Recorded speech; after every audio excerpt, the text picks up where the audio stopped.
வணக்கம் நண்பர்களே. நம்ம இன்னைக்கு என்ன பார்க்க போறோம் அப்படின்னா, PYQ மூலியமா எப்படி ஒரு கான்செப்டை வந்து நம்ம தெரிஞ்சுக்கலாம் அப்படின்ற மாதிரி பார்க்க போறோம். அப்போ நம்ம எல்லாருக்குமே குழப்பக்கூடிய ஒரு PYQ என்னன்னு பார்த்தீங்கன்னா, டாக்ஸேஷன்ல நிறைய டவுட்ஸ் இருக்கும் இல்லையா? ஸோ அந்த ஒரு PYQ நம்ம இன்னைக்கு பார்ப்போம். ஸோ இப்போ இந்த PYQ பாருங்க, which of the following statements are correct? அப்போ இதுல ஃபர்ஸ்ட் ரீட் பண்ற options. Parliament can increase a tax. Parliament cannot reduce a tax. Parliament can abolish a tax. Parliament cannot increase the tax. Parliament can reduce a tax. இப்போ first பார்க்கும்போது பயங்கரமா ஒண்ணுமே புரியாத மாதிரி இருக்கும்.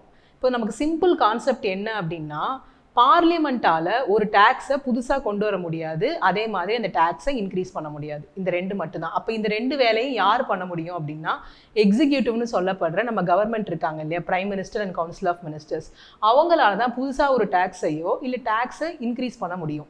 இப்போ பார்லிமெண்ட் என்ன பண்ண முடியும் அப்படின்னா, அதை குறைக்கலாம், அதுதான் பண்ண முடியும். அப்போ அந்த குறைக்கிற மட்டும் தான் முடியும், இல்லை அபாலிஷ் பண்ணலாம்.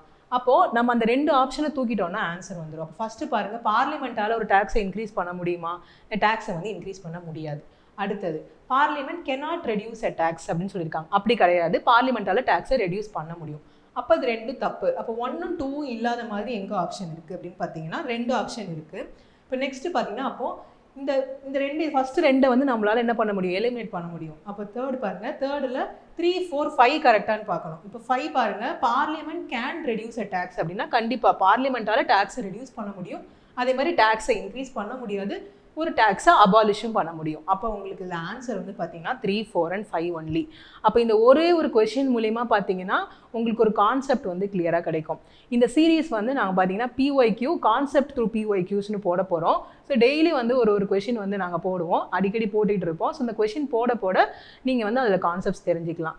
ஐ ஹோப் இந்த உங்களுக்கு PYQ ரொம்ப யூஸ்ஃபுல்லாக இருக்கும்னு நினைக்கிறேன். Thank you so much.